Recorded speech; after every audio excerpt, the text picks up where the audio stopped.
Hi, I'm Tim. Welcome to our channel and thanks for logging on. If you enjoy these videos, do me a favor and subscribe to our YouTube channel right here at Watchbox Reviews. I would really appreciate it, and I promise to update daily. If you love this watch, you can see it and you can purchase it on our website, thewatchbox.com. Today, we are discussing the rare and exotic Hysek Abyss Discoverer, a watch from the eponymous brand of longtime German watch designer Jorg Hysek. It's an oversized sports watch from a family that bowed in 2005, originally $18,000 when new. It has one of the most elaborate case, dial, bezel, and even clasp assemblies I've ever encountered. This is a timepiece that definitely marches to the beat of its own drummer, both in terms of case engineering and aesthetics. On my wrist, 16 centimeters in circumference, you can see this watch in the mid-2000s was positioned to go toe-to-toe with the likes of Hublot and Audemars Piguet in the oversized sports watch category. And it is oversized, though 44 millimeters, it's a gargantuan 44, thick, at 17.3 millimeters, and as you can see, sheer-sided. This one will not fit underneath a tight sleeve. And although it is dramatically cambered to wrap around your wrist, lug to lug, it's still an almost incomprehensible 62.6 millimeters. But look, it's staying put on my wrist, and it does arc around the wrist. See how it curves around? So it actually has a wonderful ergonomic principle to it. It's just unconventional in its sheer size. It's a 44, but it looks and feels the size of a big pilot's watch, which, just to quickly remind you, is a 46. Now this timepiece does have a fascinating combination of cambered and arced lugs and a hinged rubber strap. This is unusual. Shades of Ulysse Nardin, but Ulysse Nardin uses a hinged piece of metal inside the rubber. This is actually a rubber hinge with a fixing screw. Now you can see the strap itself is nicely made, and it features a few different cut points. It is a new Hysek factory strap, so you will get to cut it to suit when you purchase the watch. You can see there's no gouging or wear. It is a very supple and comfortable thin strap that's designed to bend around your wrist. Now you can see the clasp, like the dial features and the case, with an almost race car space frame style punch out.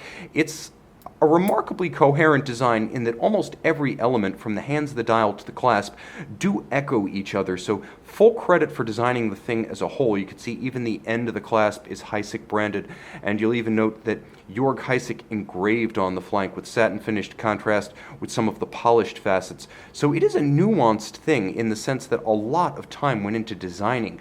You feel like Jorg Hysek designed and designed and designed and didn't stop till he was good and exhausted, because no component on this watch, from the individual bolts to the crown to the chronograph pushers, looks like it came off the shelf from any other brand. You can see the crown is deeply knurled and incredibly broad. Actually, you see Jorg Hysek's name on it. You also see his initials on the outer facet. Now, Jorg founded his company in 1999, and he left in 2006, so this would have been one of the last projects he worked on personally. In case the name doesn't ring a bell, you're probably familiar with the work he's done in the past for Ebel, Tag Heuer, and most famously, the 1977 Vacheron Constantin 222 sports watch that inspired the modern overseas. So he has his finger in almost every broth, and you can see the watch unconventionally constructed and unconventional in its function. There's a locking system for the bezel that allows you to unlock the bezel, and it's a unidirectional diving bezel. You can hear it has a very sharp and pronounced detent, and I can tell you, having handled it, it feels just as sharp as it sounds. You'll note that there are engraved and lacquered numerals, as well as an engine-turning perlage across the bezel, an unusual look, but in the context of this watch, it does sort of work. Now, getting a little bit closer, and by the way, this locking system is wonderfully precise. I thought it would be a little bit ropey and perhaps fragile, but instead, it turned out to be a precision piece of equipment in its own right. You can see it, too, is Jorg Hysek branded, and it just sort of rises up. You press it against the rubber on the flank of the bezel and it locks in place. Now the unidirectional bezel is a non-directional bezel. You can't even shorten your dive. The hands, as with the lugs and the clasp, feature punch-outs like a space frame of a race car.